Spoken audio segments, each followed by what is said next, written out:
في الجزئيه الفنيه يعني للانتخاب. اللي انا فاهماه يا استاذ نبيل انه العرض اللي حضرتك بتعرضه مش للتصويت بالرقم القومي باستماره بصندوق انتخاب. تمام. حضرتك بتقترح نظام للتصويت الالكتروني باستخدام ادوات تكنولوجيه. تمام. طيب اشرح لنا بقى هقول لحضرتك انا ليه فكرت في الموضوع ده. الفكره يعني انا دلوقتي لو داخل على عمليه سياسيه جديده وعندي انتخابات شعب وانتخابات شورى غير موضوع النظام الانتخابي او النظام السياسي اللي اتكلم عليه استاذ جمال. من مصلحتنا كلنا في مصر ان احنا مش مجرد وجود الانتخابات، لا، ان هي تبقى ممثله فعلا لراي الناس في مستوى مجلس الشعب ومستوى الرئاسه ومستوى ممكن يبقى فيه انتخابات محافظين. ايا كان اكيد نظامنا السياسي هيتغير. مهم جدا ان احنا نحقق مشاركه عاليه. يعني انا مثلا نفسي ان الانتخابات في مصر ما يبقاش 5% 8% نسبه المشاركه، لا توصل مثلا 70% 80%. ده هيحصل في حالة ان انا اخلي العملية بكل جوانبها، الجوانب التقنية للموضوع او الفنية للموضوع مش السياسية، اللي هي الادلاء بالصوت واحصاء الاصوات واظهار النتائج، انها تكون شفافة بقدر المستطاع وسهلة بقدر المستطاع وما تمثلش عبء على المواطن نفسه او على الجهاز الاداري للدولة سواء شرطة او غيره في الموضوع ده كله. بطاقة الرقم القومي امبارح لما اعلن ان هي هتستخدم في موضوع الانتخابات، النقطة بس اللي انا باكد عليها، احنا عايزين بس نعرف هل هي هتستخدم في الانتخابات كوسيلة للتعرف على الشخص وهو داخل، وهيدلي برضه بصوته في ورقة تتحط في صندوق، الصندوق ده هيتنقل يروح لجنة، اللجنة دي تقعد تحصي ثم تبلغ الارقام بالتليفون او تتبلغ الارقام بالتليفون ثم تعلن النتيجة زي ما كان سائد، ولا هيستخدم طرق تكنولوجية في اعطاء الصوت واحصاء الصوت وعرض نتائج الانتخابات؟ يعني انا ما عنديش اجابه يعني انا ده بطرحه، يعني انا بطرحه ان احنا كلنا نناقش. هو الاقرب للواقع، يعني ما اعتقدش يمكن يكون ده السيناريو، ممكن يكون ده السيناريو اللي بيسوق على اساس ان الموضوع اصله صعب ومستحيل واحنا ما بنعرفش نعمل الموضوع ده. احنا يعني اللي هو مصر يعني. العمليه من وجهه نظري ابسط من كده بكتير. يعني انا في رسم بسيط جدا هو موجود على فكره، انا اديته للمعدين بامكانهم عرضه. شوفوا يا جماعه على الشاشه.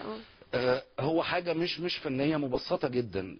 بتقول الحاجه دي الاتي: احنا بطاقه الرقم القومي دي حاجه اسمها بطاقه ذكيه. يعني بطاقه الرقم القومي دي مدمج بيها شريحه معينه او فيها نظام معين، ان هي لما بتتحط في جهاز معين، الجهاز ده متوفر وبامكاننا ايجاد عدد كبير منه، تمام، بتبقى وسيله للتعرف على بيانات حامل هذه البطاقه عن طريق ان بطاقه الرقم القومي دي بتتصل الجهاز اللي بيقرا البيانات بتاعتها بيتصل بحاجه اسمها قاعده بيانات الرقم القومي، فبيبان بيانات الشخص. بيانات الشخص دي منها محل الاقامه، فبالتالي منها الدايره.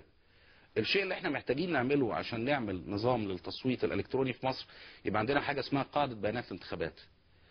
نفترض جدلا ان المواطن واقف قدام في لجنه انتخاب، المواطن ده اللي هو مثلا لو هو ساكن في القاهره وبطاقته على حي ما في اسكندريه فهيشارك في انتخابات اسكندريه، حط البطاقه بتاعته في هذا الجهاز، ظهر البيانات بتاعته، فبالتالي تم التعرف على الدايره بتاعته، فبالتالي ظهر له المرشحين بتوعه، فبالتالي قام بالاختيار. المواطن ده في النهايه يخرج له ريسيت او ايصال بصوته في نهايه العمليه، في ان هو فلان الفلاني ادلى بصوته في النقطه رقم كذا مثلا في المهندسين في القاهره في انتخابات دايره كذا في اسكندريه.